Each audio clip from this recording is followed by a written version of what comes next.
Oi, gente linda, como vocês estão? Tudo bem, galera?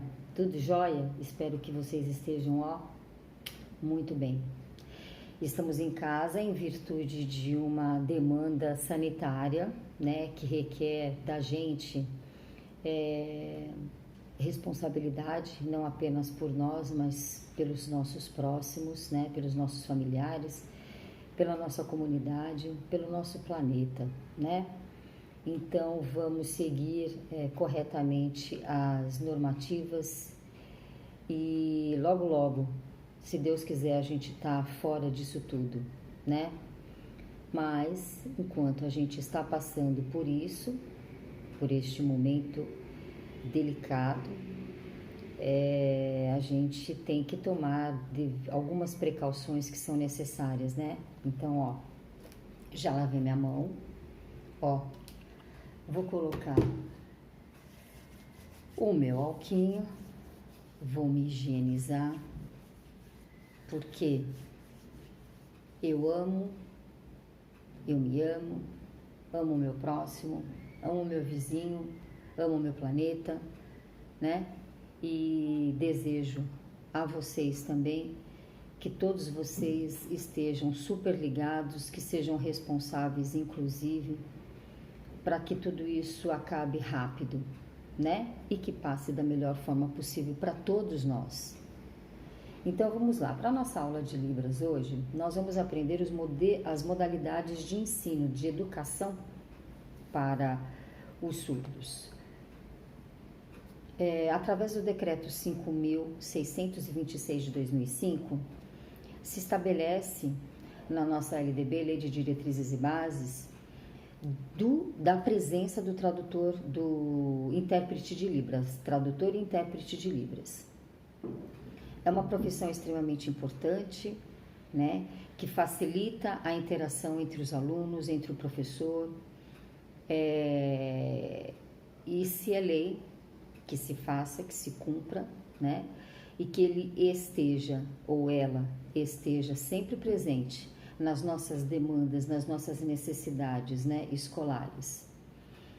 E então aqui diz que, porém, né, há muita coisa ainda para ser feita, e nesses contextos, né, nessas ausências ou presenças, né, ou nessas demandas, nessas faltas de intérpretes de Libras, o professor ele tem que se virar. E a aula dele é no formato monolíngue, ou seja, eu tenho vários alunos dentro da minha sala de aula, inclusive eu tenho um aluno surdo. Esse aluno vai participar das minhas aulas. Então eu tenho que ter todo o cuidado de acompanhar esse aluno nas demandas dele, nas necessidades dele, porque quando eu estou virado para o quadro, ele não vai me escutar. Lógico, é óbvio. Por quê? Porque ele é surdo.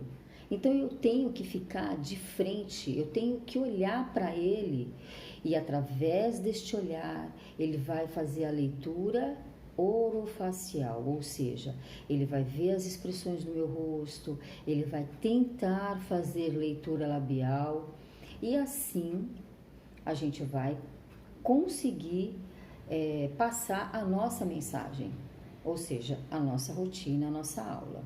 Mas a gente sabe que realmente essa mensagem, ela fica um pouco,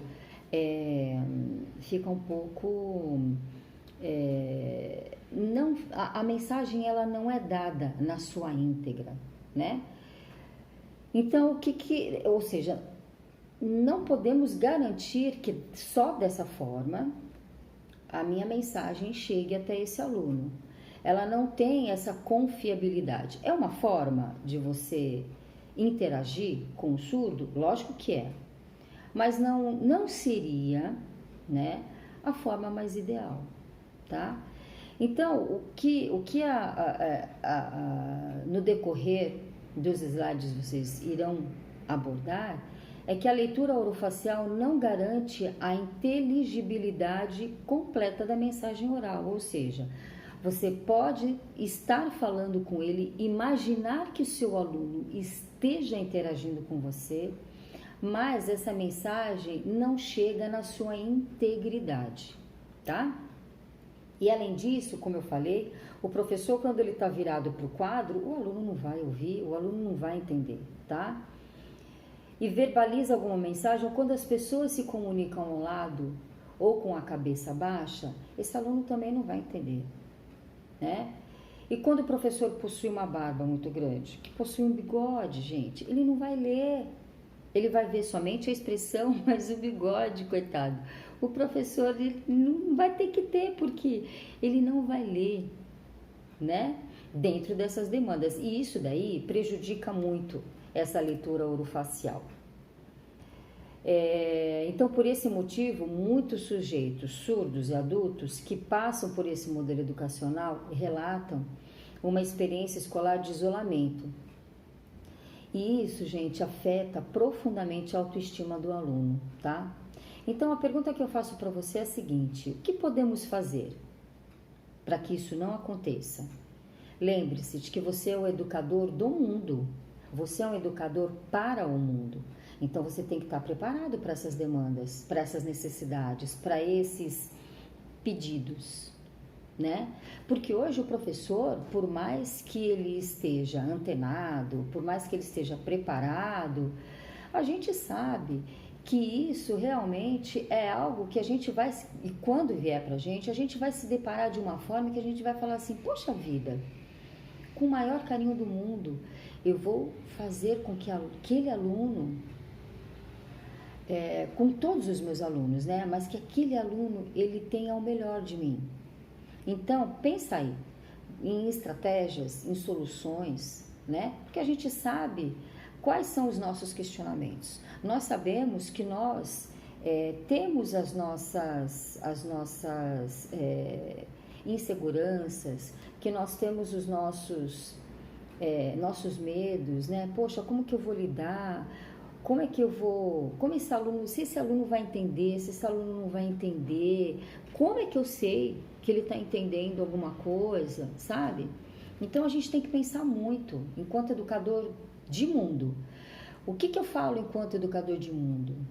Você não precisa ser apenas professor. A surdez, ela não está apenas ligada à educação. Eu posso ser surdo, posso passar mal e eu posso ir no hospital. Eu posso ser surdo e eu posso ir num setor administrativo, posso ir num banco, eu posso pegar um transporte coletivo, né? Eu posso andar na rua. Então, quer dizer, todos nós, independente da profissão que nós tenhamos, né? Nós temos que estar preparados para esse pessoal. Nós temos que estar preparados para dar o melhor de si para qualquer um, né? Porque a acolhida, pessoal, é a melhor coisa do mundo. Você se sentir especial, mas especial de verdade, assim, especial na acolhida, no carinho dos outros, no respeito dos outros. Você dar o melhor para o outro, eu acho que isso daí já é 50%, 60%, vai, de uma boa caminhada, né? A receptividade, gente, é a melhor coisa, né? Porque pensa comigo, professora, nós somos assim, nós escutamos, nós vemos, falamos, andamos, ótimo, mas fala para mim, nós não temos que sair da nossa zona de conforto, né? Para entender o outro. O outro é que tem que sair da sua zona de conforto para tentar se enquadrar na nossa sociedade. Então, pensa como é difícil, gente. Tenha isso, faça a empatia com o outro, né? Eu acho que isso daí é extremamente importante, porque nós somos seres humanos, né? Mas a gente tem que ter esse olhar especial para o outro, né? Para atender esse questionamento dos outros, essa pergunta, essa demanda, essa comunicação que precisa ser feita. E a gente sabe que se ela precisa ser feita, que seja da melhor forma possível, não é? Então, as nossas escolas devem acolher todo o tipo de aluno, tá? Ou seja, Ou se por um acaso eu tenha um aluno que está fazendo uma matrícula que ele seja cego, eu tenho que atendê-lo. Deficientes intelectuais, eu tenho que atendê-los. Cadeirantes, deficientes físicos, eu tenho que atendê-los. Os surdos, eu tenho que atendê-los, né? E isso pode ocasionar uma sala de aula seriada ou multisseriada. Poxa vida, mas o que é isso? Professora, você está falando que é em grego? Não, calma lá, eu explico. Espera aí. Isso significa o quê? Reunir os alunos com diferentes formas de comunicação e necessidades educativas e níveis de aprendizado. Ou seja, o que eu quero dizer com isso? Formas de comunicação. O surdo se comunica diferente do mudo, que se comunica diferente do cego e se comunica diferentemente dos deficientes intelectuais, ok? Necessidades educativas. O surdo, ele não precisa de rampa, ele precisa do seu apoio, ele precisa de uma companhia para guiá-lo dentro da escola. E o cadeirante, galera, como fica? Fica esperando a boa vontade do outro? Não. As instituições de ensino, elas precisam o quê? Elas precisam se ordenar, elas precisam se preparar para essa demanda de alunos, né? Como o cadeirante, ele vai precisar de rampa, vai precisar de elevador dentro da escola, ele não vai poder estudar lá no segundo andar, ele vai ter que estudar aqui no térreo, né? Ele pode até estudar no segundo andar, ok. E o elevador, como é que fica? Né? Então não adianta eu gerir esse pessoal, eu admitir esse pessoal e não ter condições. Mas só que a lei fala que nós somos obrigados a atender todo e qualquer tipo de crianças em nossas escolas. Então, já que a gente sabe que tem que fazer isso, então vamos lá, senhores diretores, vamos nos preparar, né? E a questão dos níveis de aprendizado. Existem dentro das nossas salas de aula crianças que são, que têm uma pegada maior, que entendem mais rápido aquilo que você fala, e que você explica, que você ensina e que você orienta. E tem outras que têm o seu tempo, né? Então, é o que a gente fala, que a gente ensina dentro da sala de aula. Um aluno não é igual ao outro, de forma alguma. E nem adianta a gente esperar que isso aconteça, gente, tá? Então, eu tenho que entender o tempo deste aluno. Eu posso deixar ele esquecido lá enquanto eu caminho junto com a galera ali? Não. Tem horas que a gente tem que esperar, tem que dar uma pausa, retomar o que foi ensinado, o que foi explicado, né? Postergar um pouquinho o conhecimento, voltar, ver o que esse pessoal está precisando e aí você se sentir realmente a segurança de que tudo aquilo que você ensinou foi o suficiente, ele aprendeu, ok, você caminha. Porque assim, gente, a sala de aula é um grupo. E você jamais pode deixar o seu par para fora, para trás. A sala tem que caminhar todo mundo junto. Opa, surgiu uma dúvida? Para tudo que você está fazendo. Volta, ensina, orienta, explica, ensina de novo, muda a sua estratégia. Sentiu responsabilidade, viu que realmente aquele seu aluno entendeu? Beleza, vamos lá, professor. Aí você pode prosseguir, ok? Isso daí é com todo mundo, tá, gente? É com todo mundo. Aí, mais adiante, nós vemos que nessa situação o professor ouvinte geralmente pouco ou nada sabe sobre a língua de sinais, né? Nós aprendemos na universidade, mas nós não aprendemos efetivamente a utilizar a Libras, o uso de Libras. Por quê? Isso demanda uma experiência maior, isso demanda o quê? Isso demanda um conhecimento maior em detrimento da sua necessidade, né? Porque é uma língua que, pra gente, nós não temos a habilidade de administrá-la, mas os fundamentos a gente tem que ter. A gente tem que saber como que é essa acolhida, o que se trata aos surdos, o que é a comunidade surda, o que é a função do intérprete de Libras. Podemos realizar algumas práticas no nosso dia a dia? Podemos, mas assim, não é fácil. A gente tem que realmente estudar para poder saber de tudo isso, para poder aprender como é que é o A, como é que é o B, como é que é o C, como é que a língua interage entre eles, né?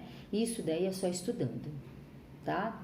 Então, como eu vou voltar, como professor ouvinte, né, como nós, geralmente sabemos pouco, né, da língua de sinais.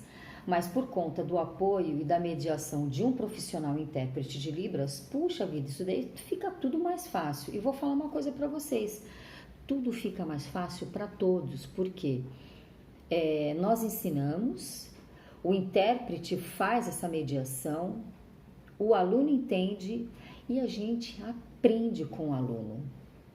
Isso é fantástico. Quando isso acontece, é fantástico, tá?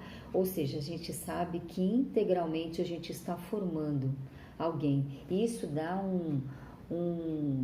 uma sensação de que, poxa vida, eu dei o meu melhor e consegui. É uma sensação muito gostosa, sabe? Vocês ainda vão sentir. Nada paga. É muito bom, né? Então é assim, é importante saber que, presta atenção, olha lá.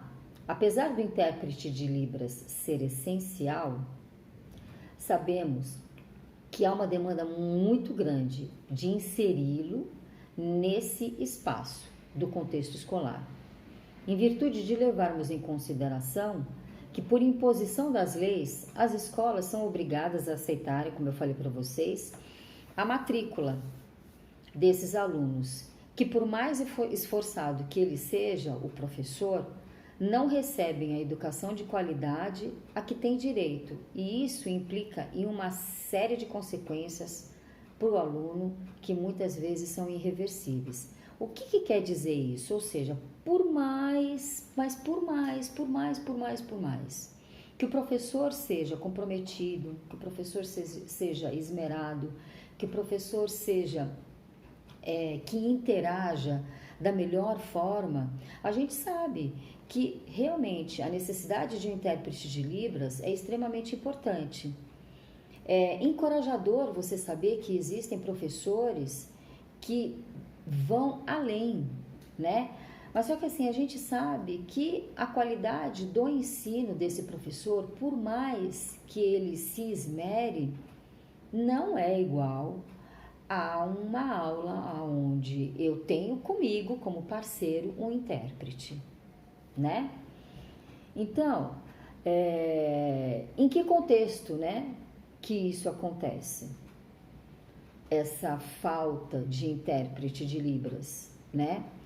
Em detrimento de uma lei que se deve cumprir, né? E aí eu coloco alguns itens aqui que são extremamente importantes. Então é assim, a escola, ela não se preocupa mais com a questão. Por quê? Se preocupar significa buscar outras ajudas profissionais. O intérprete, o professor de apoio, né? E a equipe básica não tem as habilidades necessárias de educadores para atender às necessidades dessa demanda. Foi isso que eu acabei de falar. Então, o que acontece? Por mais que eu seja dedicado, por mais que eu seja... que eu tenha que me debruçar, né? E eu não sou intérprete de Libras, a gente sabe que isso daí não vai ser 100%, 101%. Pode ser até 90%, mas não vai ser 101%, Então, os professores que percebem que o aluno não evoluiu, mas não sabem o que devem fazer por falta de conhecimento e preparo. Então, eu não sei. Poxa, eu não sou intérprete de Libras, eu tenho que lidar com esses alunos dentro da minha sala de aula? Ótimo. Como é que eu vou saber se o meu aluno evoluiu? Que tipo de prova que eu tenho que dar para ele? Que tipo de atividade que eu tenho que dar para ele? Como eu vou saber se nas minhas avaliações eu sei se realmente ele atingiu a minha proposta, né? É difícil, não é fácil não, gente. Não é fácil não. Por isso que a gente precisa cada vez mais retomar esse assunto. Cada vez mais ir adiante, né? Cada vez mais se esmerar. Os alunos ouvintes, os que ouvem, assim como nós, que acolhem como podem a criança surda sem saber bem como se relacionar com ela. Aí eu fico meio assim, né? Criança é uma maravilha. Eu tenho certeza que se você pedir para alguma criança, para ela interagir com uma criança surda, ela vai sair, eles vão encontrar um meio, sabe? Criança, ela tem uma habilidade, ela tem uma amistosidade dentro dela, assim, muito peculiar. O adolescente, eu não vou falar para vocês de que de repente, ele vai se abrir, vai vir, chegar e falar, não. O adolescente, ele já é mais tímido, porque ele já tem alguns conceitos dentro dele. Mas isso não vai inibir dele procurar fazer acolhida, né? E cada faixa etária, a gente sabe que cada faixa etária tem as suas características. E eu tenho certeza que se você tiver uma sala onde tenha toda essa galera linda, parte de você, professor. Parte de você. Explicar, ensinar, orientar toda essa acolhida. Porque o professor é um exemplo dentro de sala de aula. Então a gente tem que tomar muito cuidado com as nossas atitudes, as nossas falas, os nossos tons de voz, as nossas expressões, né? Porque o aluno realmente ele é um retrato daquilo que a gente é dentro de sala de aula. Então, se você é um professor repressor, um professor que não fala tanto, né? Não dialoga tanto, entra da sua aula, faz sua chamada, beijo, tchau, você vai ter alunos assim, distantes. Agora, se você realmente for um professor que compreende, que entende, que é um professor comprometido, os seus alunos também serão. Eu acho que nós estamos vivendo numa época, num momento em que a gente precisa mais dessa empatia, mais dessa acolhida, mais do parar e ver que tipo de relação que eu quero com o outro, né? E nos aproximar. O mundo, ele pede para você se aproximar hoje. O mundo, ele não quer ninguém distante, ninguém vive numa ilha, né? A gente precisa entender isso, a gente precisa entender que nós somos cidadãos do mundo, né? Nós somos educadores, nós aprendemos. Primeiro a gente faz assim, a gente ensina, depois a gente aprende, depois a gente ensina, depois tudo aquilo que a gente aprendeu, o momento muda e você tem que se reformular, né? Então isso a gente tem que ter na cabeça. A gente tem que sempre ir para frente, sempre progredindo. Se você tiver alguma dúvida, se você tiver alguma sensação de que aquilo não está dando certo, de que aquela ferramenta avaliativa que você escolheu, de que aquela estratégia de aula que você escolheu, que você bolou, que ficou lá na sua casa pensando, analisando, colocando em tópicos, não é isso, é outra coisa, não deu certo, faça novamente. Porque a educação é assim, gente, ela vai e volta como um elástico, né? Ele não se quebra. O que você tem que ter em mente é a responsabilidade de enquanto pessoa. Porque você pode estar em qualquer tipo de profissão. Você pode ser, você pode ser um diretor, você pode ser um gerente comercial, né? Você pode ser, um administrador, né? Ou um advogado, né? Você pode trabalhar num departamento de merchandising. Enfim, você pode ser uma fono, qualquer coisa, né? Qualquer profissão.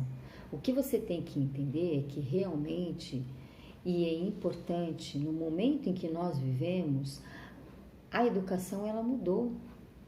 A forma como nos tratamos, as nossas relações interpessoais e as nossas relações pessoais, elas acompanham o mundo, as mudanças, né? As novas linhas de pensamento, né? Pensa, se antigamente, há 20 anos atrás, 30 anos atrás, há 50 anos atrás, como é que era a educação? Como é que era a cabecinha do professor? Como é que era a estrutura da escola enquanto organização pedagógica, tá? Porque enquanto organização educacional, ela é constituída de salas, de sala de coordenação, de administração, de secretaria, enfim. Mas como é que era a estrutura pedagógica? Como é que os coordenadores pedagógicos, né? Na minha época, olha só, os orientadores educacionais, né? Como é que eles tratavam todos esses assuntos, né? Como é que eles lidavam, como que eles ensinavam, como eles orientavam os seus professores a tratar os seus alunos. Não, professor, você deu essa aula hoje, ótimo, e os seus alunos entenderam? Como é que foi essa evolução? Como é que está sendo essa evolução? Como as pessoas se percebem? Será que antigamente tinha essa cabeça, esse pensamento, essa direção? Faz uma análise, né? Busca, se informa e vê o que mudou de 30 anos, 20 anos para hoje. O que a gente ganhou com tudo isso? A gente perdeu muita coisa, né? A gente deixou de conhecer muita coisa. Por quê? A surdez sempre existiu, né? Sempre existiu, como diz o outro, desde que o mundo é mundo, né? Sempre existiu. E aí, como que era tratada, né? Como que essa comunidade surda, como que a gente sabe? Como eles convivem, né? Se aproxime deles, sabe? Eu acho que nesse contexto, tenho certeza, galera, de que a gente tem mais a ganhar do que a perder, né? Então, voltando aqui, o aluno surdo, que apesar de não conseguir seguir a maior parte daquilo que é apresentado em aula, simula estar acompanhando as atividades escolares, pois afinal todas aquelas pessoas parecem acreditar que ele é capaz.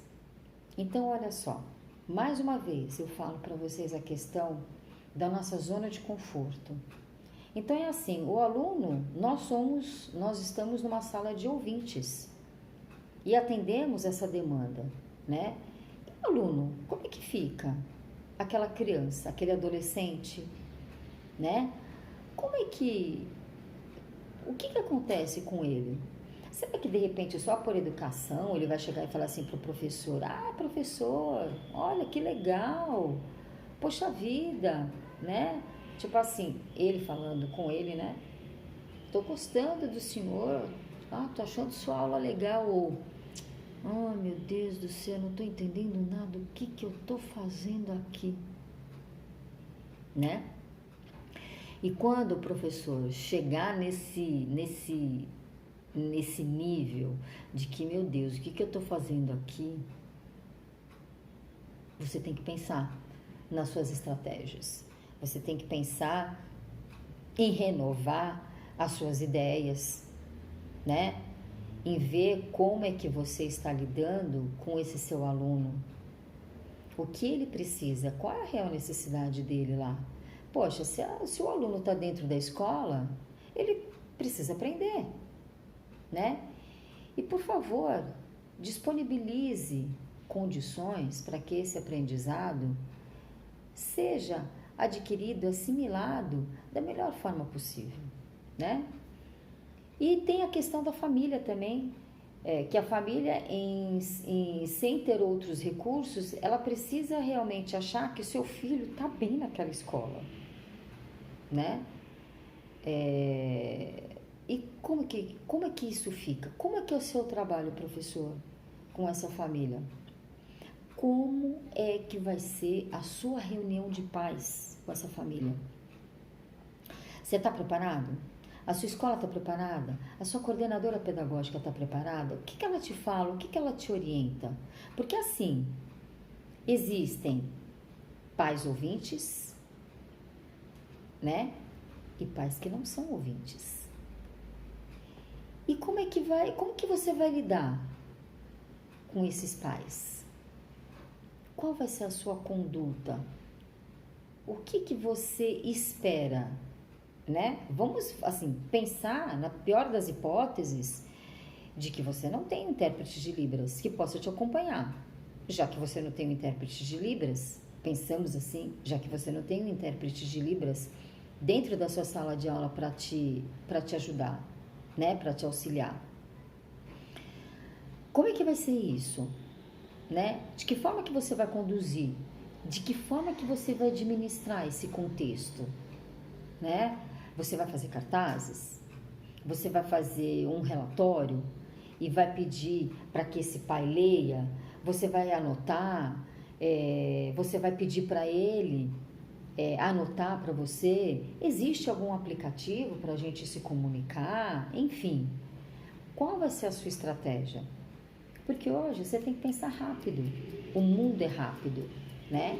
O mundo, ele sabe que existe um monte de problemas, mas ninguém sabe apontar e apresentar uma solução. Quem tem que apontar e apresentar, professor, é você. Sabe por quê? Porque é só você que sabe sobre a sua demanda de sala de aula.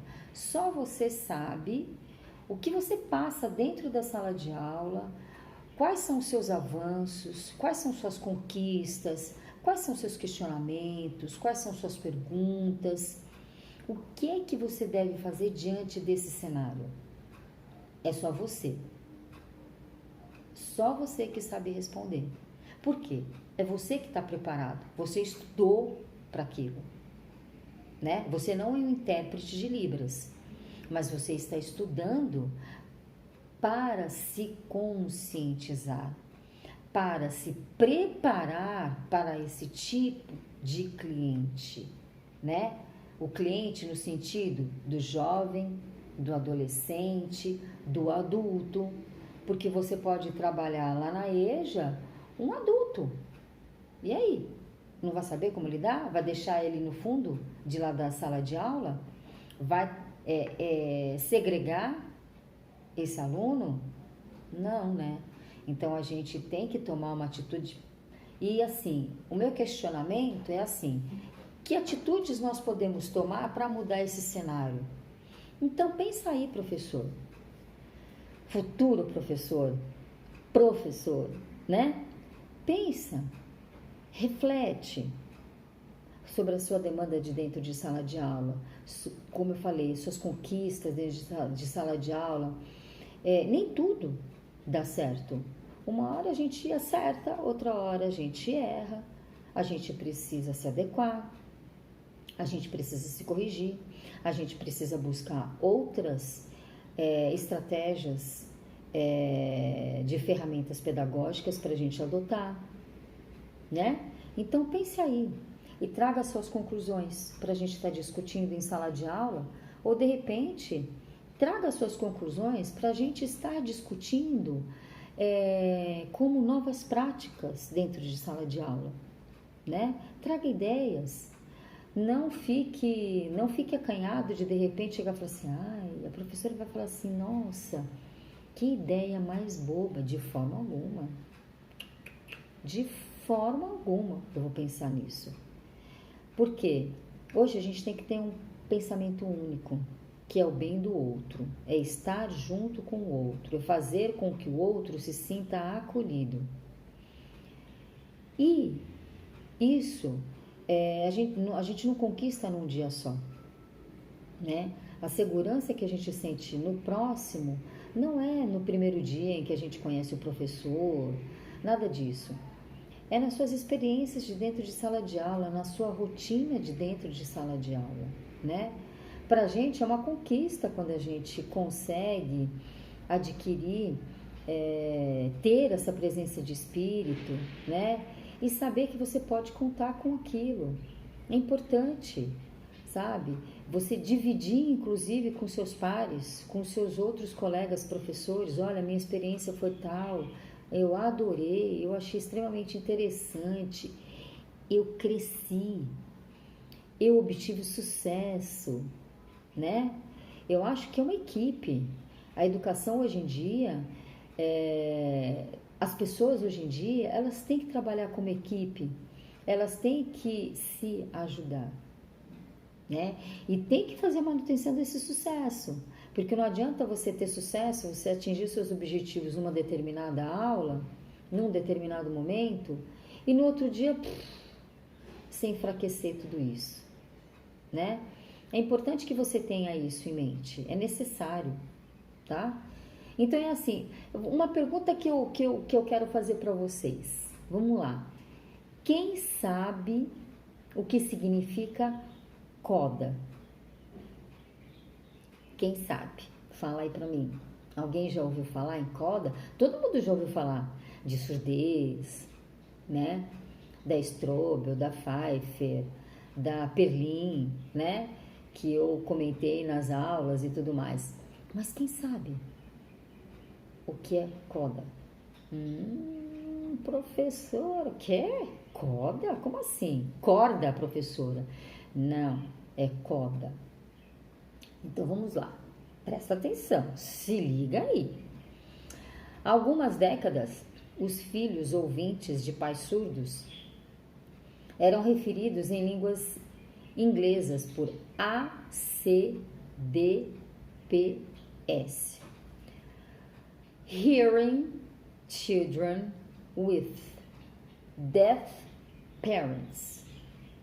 As crianças ouvintes com pais surdos.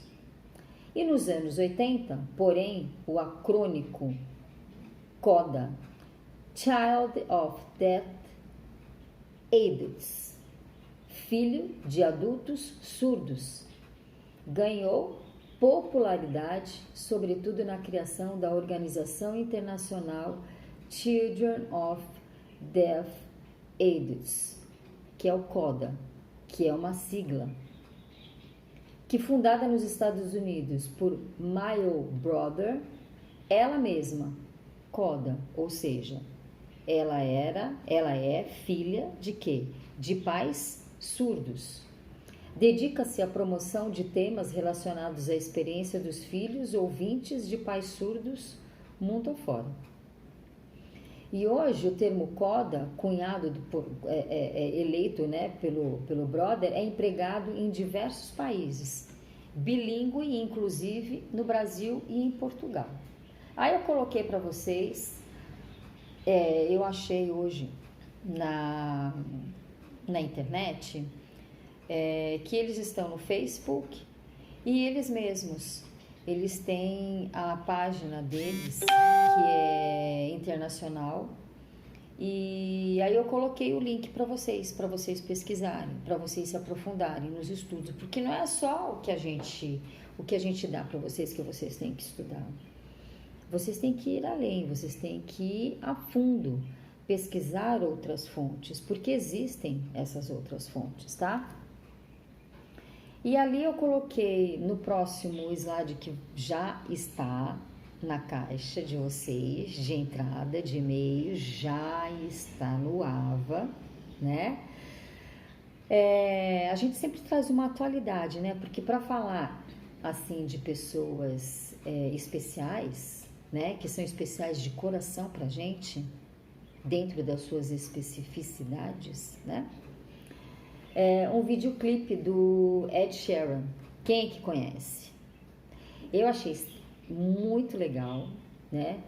E ele tem fez um videoclipe de uma música chamada You Need Me, I Don't Need You, ou seja, você precisa de mim e eu não preciso de você. E ele apostou na língua de sinais para apresentar esse vídeo. Então o que ele fez? Ele pegou um filho de pai surdo que se chama Matthew Morgan, e a letra You Need Me, I Don't Need You é trançada entre a dança e British Sign Language, ou seja, a linguagem britânica, né? E aí eu coloquei lá para vocês, se vocês quiserem ver a música, é maravilhoso, porque eu fiquei extremamente encantada, porque você vê, gente, que, olha, uma pessoa que se preocupa, é um músico conceituado, né? E que se preocupou com esse tipo de gente, não é demais? Não é praticar a empatia com o outro?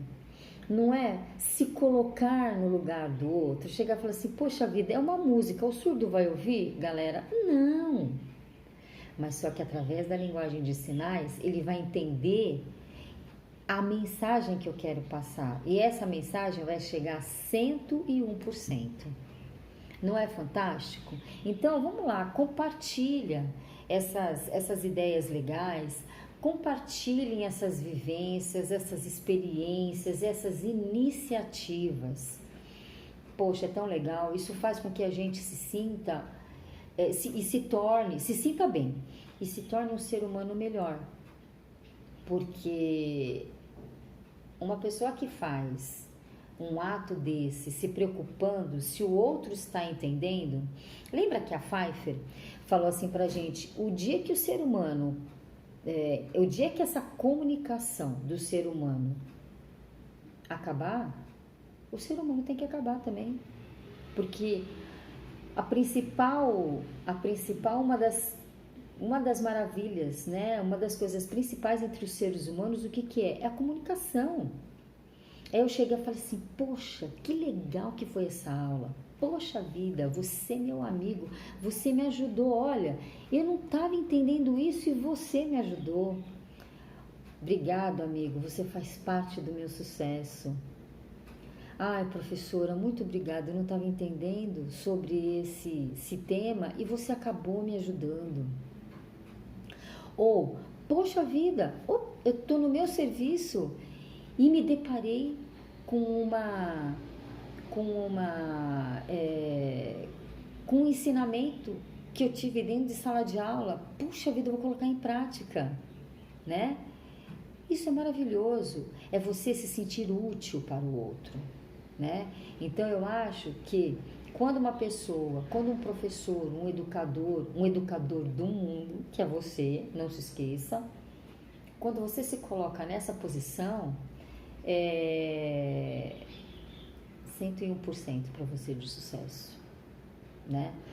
Porque o que a gente aprende dentro da sala de aula, a gente tem que colocar o que em prática para a nossa vida diária. A comunidade surda, ela espera que a gente faça isso, né? Que a gente saia da nossa zona de conforto e faça isso. Eles estão inseridos na nossa comunidade. Então, é extremamente importante e imperativo que a gente os acolha. Não apenas os surdos, mas todos. A pessoa que está do nosso lado, né? A outra pessoa que está aqui do nosso lado, a pessoa que está lá querendo atravessar a rua e não tem ninguém, né? Então, a educação, ela não se baseia só em princípios e fundamentos, mas ela se estende através das suas práticas. E essas práticas é que você tem que se ligar. É nessas práticas que você tem que permanecer.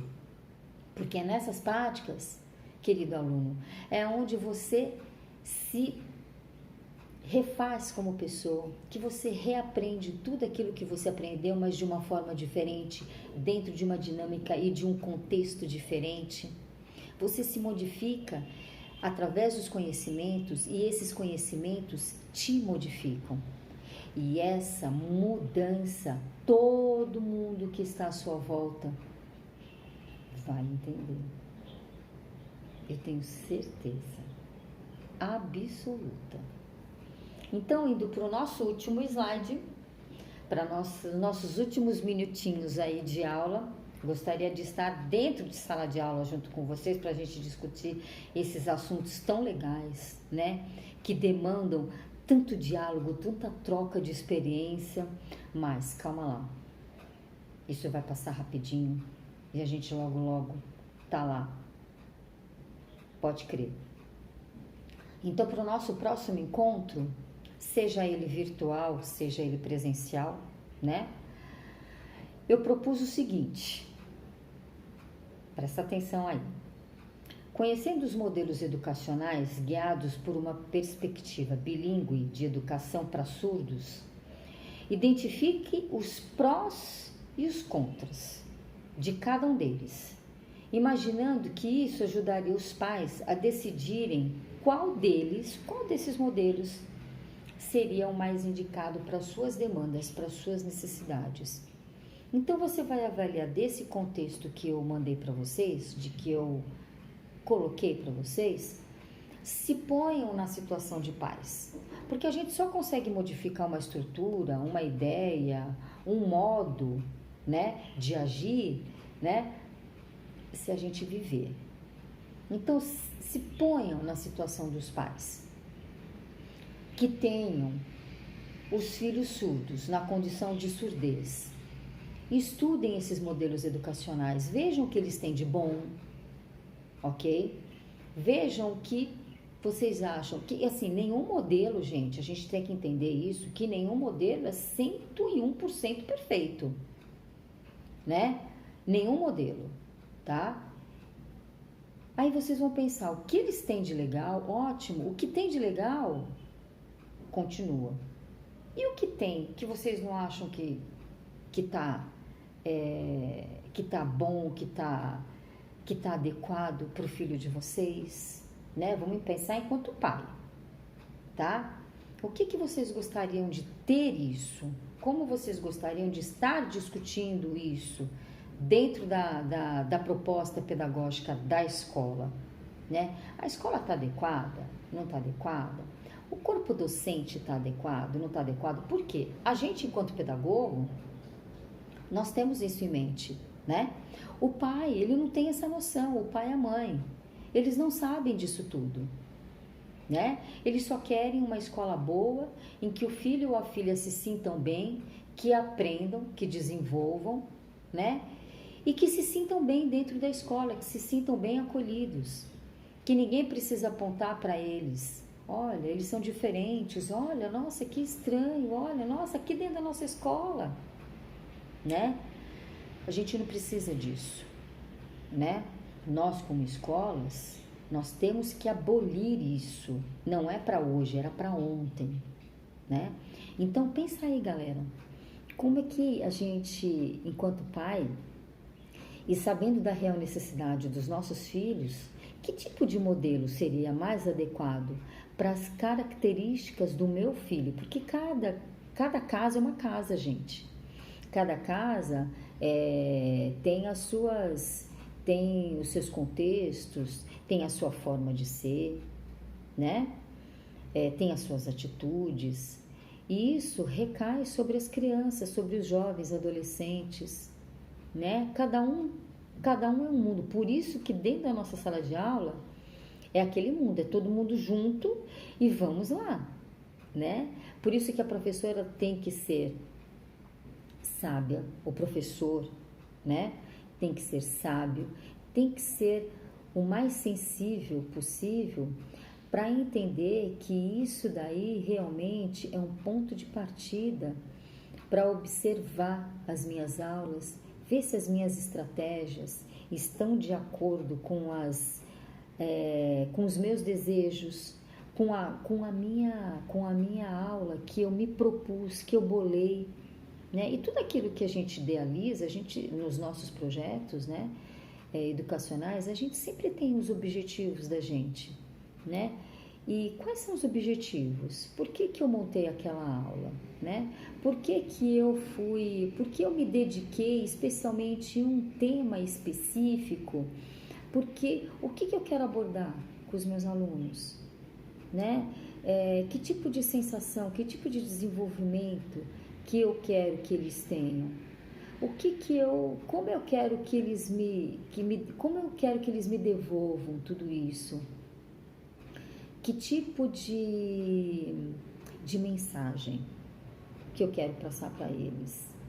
Eu acho que isso daí é extremamente fundamental para você, professor, para você pensar e se ligar de que o mundo está diferente, né? Melhor. O mundo está diferente, para melhor, graças a Deus. A educação melhorou, as pessoas melhoraram, né? Problemas sempre tivemos, sempre. Mas só que a gente tem que pensar numa perspectiva positiva, porque nós estamos na educação, seja ela em qual vertente que nós estejamos, né? Seja ela na educacional, seja ela na área da saúde, que tem educação continuada, para isso, para bolar esses cursos, para incentivar os seus funcionários a pensarem melhor, a agirem melhor, a mudar as propostas de acolhida, de atendimento, né?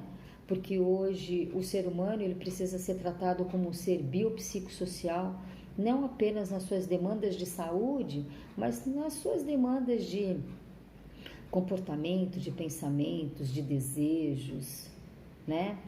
De situações adversas que a gente encontra as pessoas por aí, né? Como nós tratamos o outro, né? Como que a gente vai lidar com tudo isso daí dentro de sala de aula?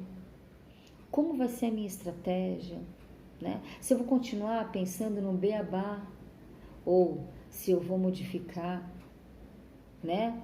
Porque a gente tem que se modificar, sabe por quê, gente? Porque a gente trabalha com o ser humano dentro de sala de aula, né? A educação, ela trabalha com esse ramo maravilhoso, que é você pegar na mão do aluno e ensinar. Ensinar principalmente não apenas o caminho das letras e dos números, o universo das letras e dos números, né? Que isso eles vão aprender mesmo, mas aprenderem principalmente, gente, a serem pessoas melhores, né? A serem melhores consigo mesmos. Por quê? A gente só dá para o outro aquilo que a gente tem. Então, se um professor ele é comprometido, ele é carismático, todo mundo gosta dele, todo mundo sai da aula dele satisfeito, né? O porquê? Qual é a diferença dele com aquela postura daquele professor que não é comprometido? E por que que o não comprometido não é comprometido? O que que aconteceu no meio desse caminho para ele modificar? Então, são todos esses questionamentos que a gente tem. Antigamente, as nossas crianças eram umas, né? Agora nossas crianças são outras, são mais espertas, são mais ativas, são mais questionadoras. Então a gente tem que modificar a nossa postura, né?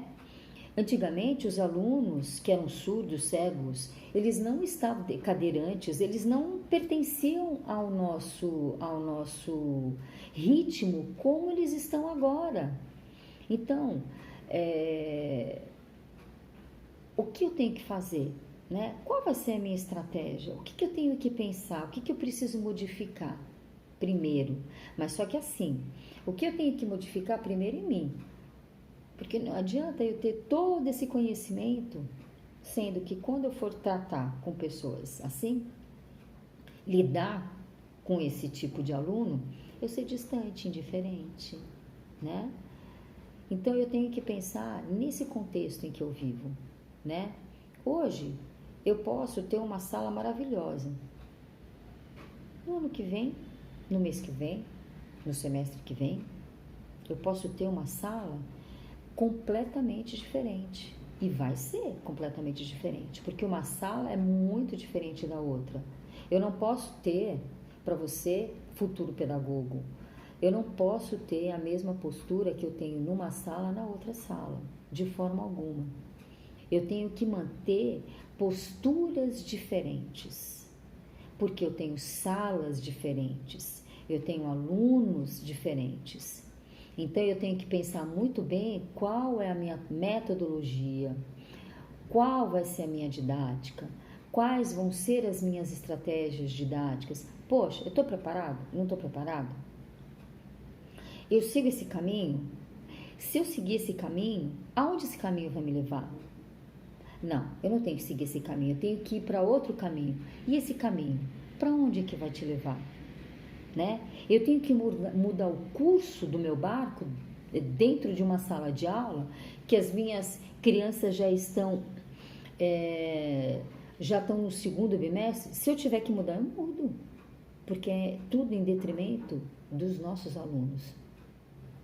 Se nós temos que modificar as nossas posturas em detrimento de vocês, alunos, somente de vocês, a gente tem que caminhar junto para um bem maior, por um objetivo maior. E qual é o objetivo do professor? Fala para mim. Qual que é o objetivo do professor? Né? O objetivo do professor é que ele atinja todos os seus questionamentos, que ele tenha uma aula satisfatória, que os seus alunos realmente, francamente, tenham aprendido não apenas o beabá, mas que eles vão além, né? Que eles tenham capacidade e que você, professor, desenvolva essas habilidades de eles irem além. Tudo depende da gente. É importante que a gente tenha, é essencial que a gente tenha um intérprete de Libras dentro da sala de aula, perdão, lógico que é. Mas e se a gente não tiver? Como é que faz? Né? Então fica esse questionamento. Se ponha na situação dos pais. Pense qual é o melhor modelo educacional, né? Além de todas as demandas que a gente tem dentro de sala de aula. E assim, gente, se cuida, estejam bem, né? Eu estou morrendo de saudades de vocês, estou mesmo. E qualquer dúvida podem me chamar. Eu estou 101% com vocês e fiquem à vontade de me procurar a hora que vocês precisarem, tá bom? Não esqueça, galera, ó, vamos lá fazer a nossa parte, né? Isso é ser cidadão, é ser cidadã.